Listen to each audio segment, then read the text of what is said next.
people find slabs really quite scary. But there's loads of things that you see people doing wrong that would make it so much less so. The first, and probably the most important one, is not to hug the wall too much. If you're really close into the wall, there's no pressure above your feet, and you're just going to slip out. Whereas if you avoid it, like you're going to catch something from it, it's so much easier to trust the feet. They're so much less likely to slip when the pressure's going straight down. So this slab is maybe like, what, 5 degrees off or something like that. If I step up into it like this, I can really stay away from it and try and balance. And that's kind of how we should climb slab. You see a lot of people mentioning balance on slab, and that's what it is. It's about keeping yourself away from the wall and balancing on the feet like that.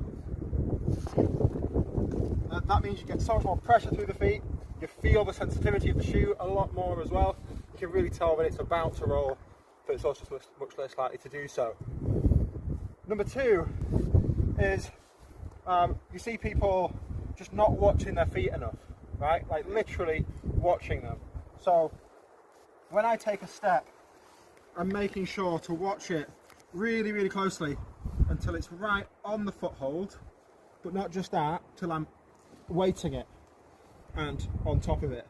That means it's so much less likely for you to miss the hold. You see people looking at it, and in the last minute they'll take their eyes off and they'll move the foot, and they'll just not step on something good and they'll slip.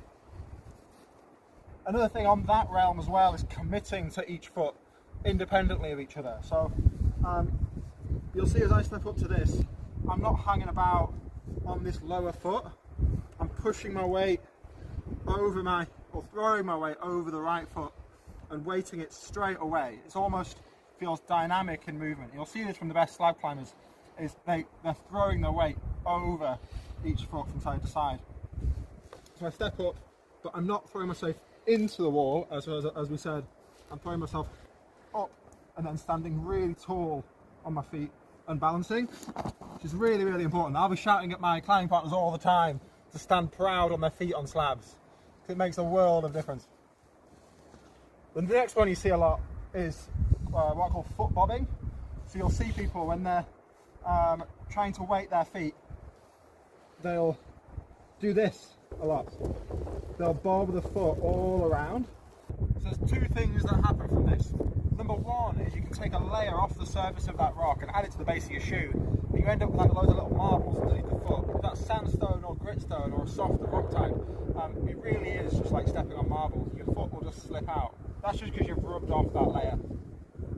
The second reason is, even if that person has watched the foot all the way onto that hold and until they weighted it, they'll bob their foot and they'll bob it somewhere else. Now if that's a rock type where you've got lots of little edges, people bob their foot completely off that edge and just completely slip off the wall. So it's really important that once you weight a foot, it stays there. Now there's lots of people that do practice for this in the gym, so you can go up a climb and really ensure that once you place a foot, it doesn't move and you step up straight away. And obviously we can practice this outdoors as well. But that makes a massive difference if you're on the more techie slabs. The next thing, which I've heard people talk about a lot, is dropping their heels. Now this is especially important on smeary rock types like this, where there aren't many edges to stand on, because if you drop your heel, you get more surface area in contact with the rock at one time. It's also a much more relaxed position. If you're relaxed when you're slab climbing is so much easier. You don't want to be pulling hard, so dropping those heels can just be like a moment of relaxation on the wall. It can make a big difference. On longer routes as well, if you don't drop the heels and you're really quite tense in your toes, you're just going to get really pumped in your calf, and it can be ridiculously painful. That also happens underneath the arch of the foot as well, but dropping those heels just stretches out those muscles and makes it so much nicer. Now on more edgy rock types, you do need to be a little bit more tenser to toe down into them, depending on the shoe you're wearing.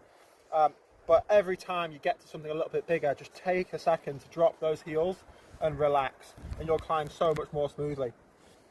On the subject of relaxation as well, like I say, if you're pulling really hard on a slab, you're very much doing it wrong. The weight should be down in the feet. Like on this, I've really got nothing to pull onto. So I've really got no choice but to weight the feet. But sometimes you will come across little tiny edges that you could dig down into and pull really hard on. But you'll find in doing this, you take weight off the feet and then you slip. So it's really important to focus on how much you're pulling on these holds. If you feel yourself pulling hard, just take that second to relax and drop the weight back down into the feet. So as I'm climbing, I'm constantly checking back in with my body to see, am I pulling quite hard here? Do I need to relax? Do I need to drop the heels? And talk yourself through this process as you climb. And that can actually help, that methodical approach can really help chill you out on those bigger runouts. Yeah, good.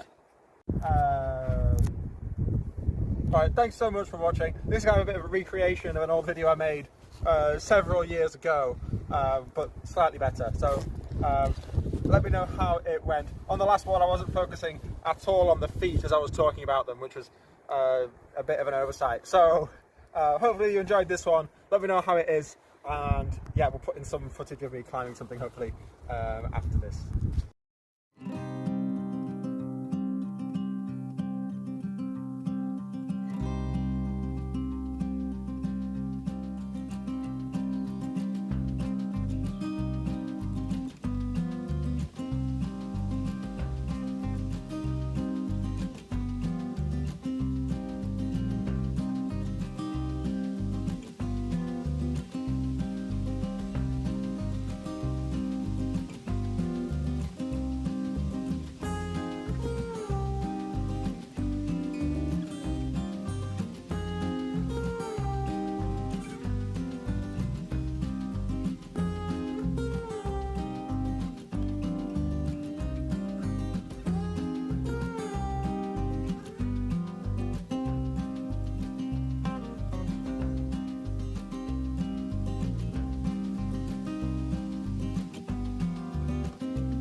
Nice.